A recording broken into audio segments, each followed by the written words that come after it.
নিশ্চয়ই নিশ্চয়ই খুব ভালো ছেলে দেখে তোমার বিয়ে হবে। তখন আমাদের কি হবে? না মানে আমি সেটা বলছি না, মানে আমি বলছি যে দেখো ওখানেই যে তোমার বিয়ে হবে এর তো কোনো মানে নেই। তখন তুমি কি আর মাধবপুরে আসতে পারবে? হ্যাঁ ঠিকই তো, যেমন তেমন ছেলের সঙ্গে তো আমার আর বিয়ে হবে না। নিশ্চয়ই বিলেতে থাকে এমন কোনো ছেলের সঙ্গে আমার বিয়ে হবে, কিংবা যে ডাক্তারি পড়ে বিলেতে যাবে এমন কারোর সঙ্গে আমার বিয়ে হবে। আমিও সেখানে গিয়ে হায়ার এডুকেশন নেব, তখন আর মাধবপুরে কি করে আসবো বলো? আসতে পারবো না।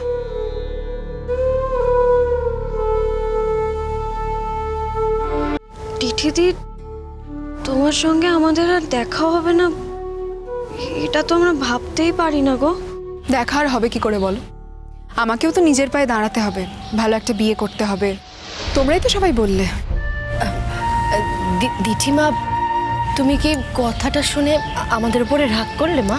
না কাকিমা, রাগ করার কিছু নেই। তোমাদের ছেলের খুব ডাঁট, খুব অহংকারী সে। তার তো আমার মতো মেয়েদের পছন্দ হয় না। দেখো দিঠিমা, তোমার নিজেকে নিয়ে যে কোনো দ্বিধা নেই এটা আমরা জানি, কিন্তু কি হয়েছে জানো, আমাদের না এসব ভাবতে খুব ভয় করে। তোমার বাবা মা, তোমার পরিজন, সবার সাথে সম্পর্ক ত্যাগ করতে হবে। আমার কোনো সিদ্ধান্তের কারণে যদি আমার পরিবারের লোকজনের সঙ্গে আমার সম্পর্ক চলে যায় তাহলে যাবে, আমি কি করব? যদি তাই হয় তাহলে আমাকে ধরে নিতে হবে আমার বাবা মা, আমার পরিবারের লোকজন আমার উপর বিশ্বাস করেন না। যদি বিশ্বাস করতেন তাহলে আমার সিদ্ধান্তটাকেও তারা সম্মান জানাতেন। যদিও আমি সিদ্ধান্ত বলছি ঠিকই, কিন্তু একা একা তো আর সিদ্ধান্ত হয় না। দেখো দিদি, ছোটু আসলে তোমার ভালোর জন্যই তোমার থেকে নিজেকে দূরে সরিয়ে রেখেছে। আমার এত ভালো তো আমি ওকে দেখতে বলিনি। আমরাও আর দেরি করব না, ছোটু আসার পর। আমরা জানি দিঠি, ছোটু আসার পর ওর ভালো হয় এমন কোনো কাজে তুমি ওকে ঠিক লাগাবে। যে এখানে নেই তার হয়ে তোমরা কেন কথা বলছো? যে আমাকে পছন্দই করে না সে আমার পছন্দ মতো কাজ করবে এরকমটা তো নাও হতে পারে। তারাও তো অন্য কাউকে পছন্দ। এই না না না, আমার দেওরকে না কখনো এরকম কথা বলবে না, বুঝেছো? ও কোনোদিনও কোনো মেয়ের দিকে তাকায়নি, ও সবসময় মেয়েদের এড়িয়েই চলতো। চলতো বলছো কেন? এখনো তো এড়িয়েই চলে। দিঠির কথা কিছু ভেবেছো?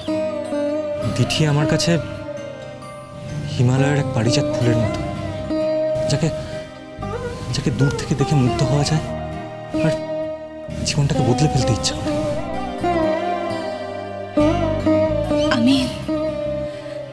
আমি যতদূর জানি, যতটা ওকে বুঝেছি, ও অনেক শক্ত মেয়ে।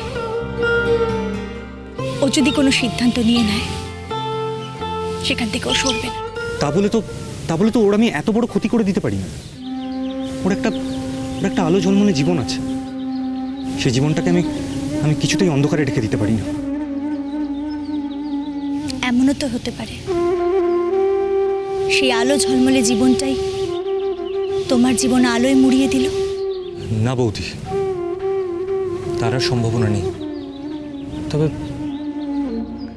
তবে দিঠি চেয়েছে বলেই হয়তো আমারও ইচ্ছে করছে।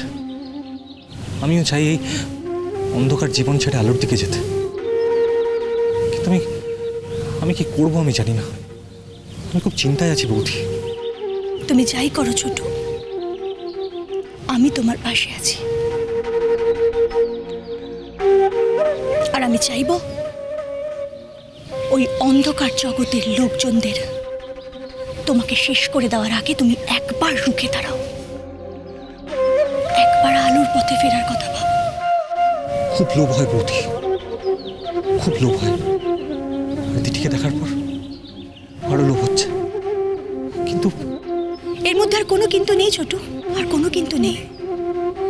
আলো আর অন্ধকারের মধ্যে যদি তোমাকে কিছু বেছে নিতে হয় তাহলে আলোকেই বাঁচা উচিত। ছোটদার ওপর তোমার খুব রাগ, তাই না দিঠিদি? আর রাগ হবে নাই বা কেন? রাগ হওয়াটা তো খুবই স্বাভাবিক।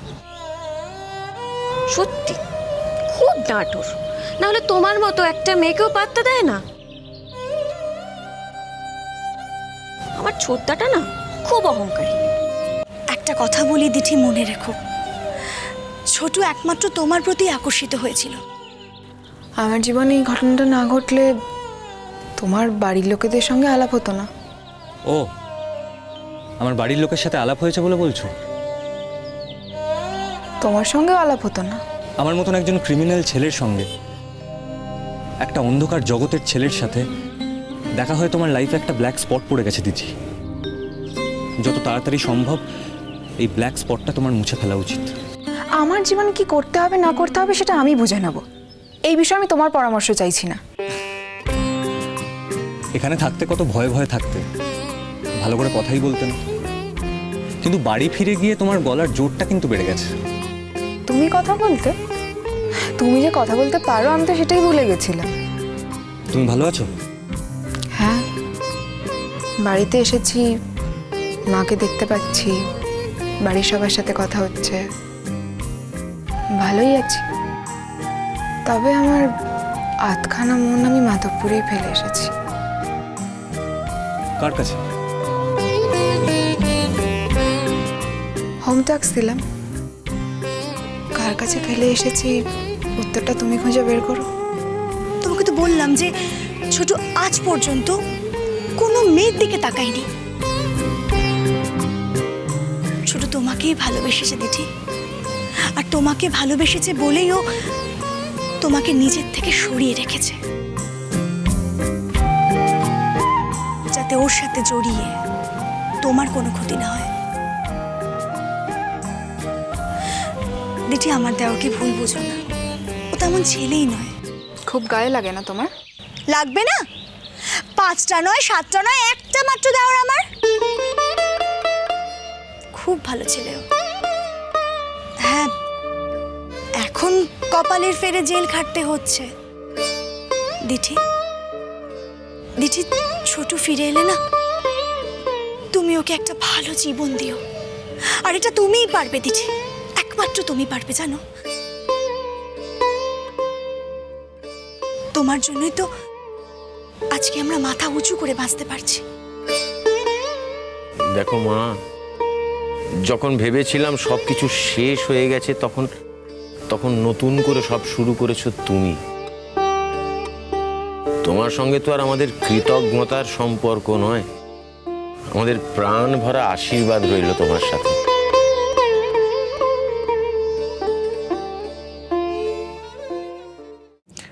আচ্ছা, সবাইকে দেখছি, দিঠি কোথায়? ওকে দেখছি না। দিঠি তো এই সময় চেম্বার করে, তবে আজকে ও এখানে চেম্বার করে একটা গ্রামে যাবে চেম্বার করতে। আজকে ফিরবে না, আজকে রাতে ওখানে থাকবে, কালকে ফিরবে। গ্রামে? মানে কোন গ্রামে? মাধবপুর।